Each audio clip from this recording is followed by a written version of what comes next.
All right, let's dive right in. Today, we're talking about a brand new presence in the doctor's office, something that could completely revolutionize medicine as we know it, artificial intelligence. So, is it the ultimate assistant, a potential risk, or maybe a little bit of both? Let's get into it. First, let's just start with a little thought experiment.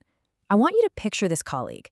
Imagine a partner in the high-stakes, chaotic world of a hospital who is always on, completely up to date, and never, ever gets tired. Just think, what could that mean for patient care? Well, here's the big reveal.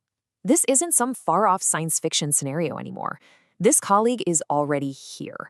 And it's not a person in a white coat, it's artificial intelligence. And it is quietly but surely starting to change absolutely everything. Okay, so let's get to know this tireless new colleague a little better. What exactly is it, and how in the world does it operate? At its very core, AI is all about building systems that don't just compute numbers, but can actually think, learn, and adapt. These aren't just fancy calculators. We're talking about machines designed to reason and solve incredibly complex problems, kind of mirroring the amazing capabilities of the human brain. So, how does AI actually pull all this off? Well, it's not magic, not at all. It's really just a set of incredibly powerful tools. So, let's open up this toolbox and see what we've got inside. Inside this toolbox, you'll find three key technologies. First up, you've got machine learning, which is brilliant at spotting patterns in massive amounts of data. Think of it identifying risk factors for a disease across millions of patient records. Then there's deep learning, which is a more complex version of that, and it can analyze medical images like X-rays or MRIs with just incredible accuracy. And finally, you have natural language processing, or NLP, which gives AI the power to understand human language, letting it read and summarize a doctor's own notes. And wow, what a combination that is. This isn't just some theory. In the real world, this toolbox is already helping doctors diagnose conditions way faster, predict a patient's risk for certain diseases, manage these huge patient lists, and even draft complex clinical reports. It's like a super assistant, for real. Now, this ability to sift through mountains of information and suggest diagnoses, well, it leads to a pretty fun comparison. I love this analogy.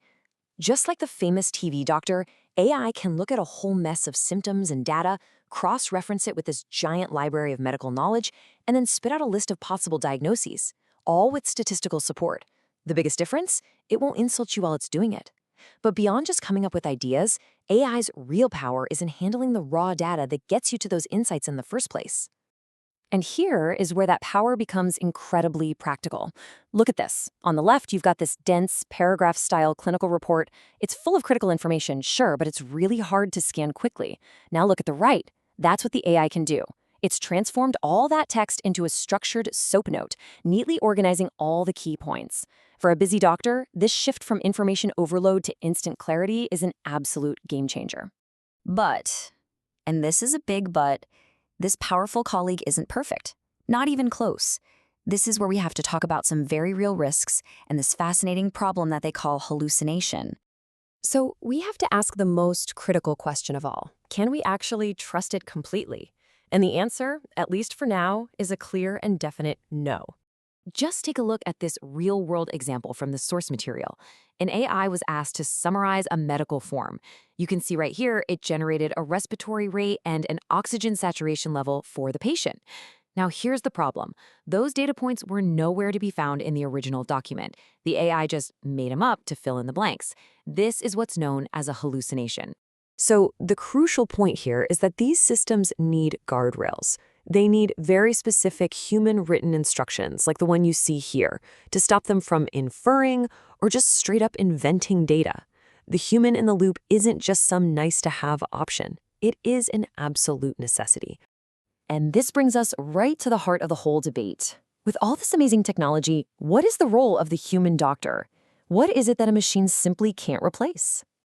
Look at this number, just 11 seconds. What could that possibly represent in a medical consultation? It's the average amount of time a doctor listens before interrupting a patient. This one statistic really highlights a huge challenge in medicine right now, the lack of time for real human connection. Technology absolutely needs to help fix this problem, not make it worse. And that is the real danger here. If we're not careful, AI could lead to doctors staring at screens instead of their patients, blindly trusting automated reports without thinking critically, and losing that essential quality of empathy. It could become way too easy to just blame the system when things go wrong. So, if the goal isn't replacement, then what is it? This is where we get to the true, incredible potential of this technology. You see, the future isn't about firing doctors. It's about changing how they work. It's about creating a new kind of medical professional, one who is skilled in both medicine and technology. And this means all of us have to adapt.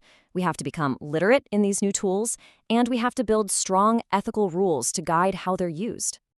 And here it is, the single most important takeaway from all of this. The ultimate promise of AI in medicine is not to replace human judgment. It's to handle all the tedious, time-consuming tasks to free up the doctor to do what only a human can do: listen, empathize, and truly connect with their patient. So, in the end, the biggest challenge here isn't programming a better AI. The biggest challenge is actually changing ourselves. It's a human revolution, really, just powered by technology. And the final question that leaves us with is a big one. Are we ready for it?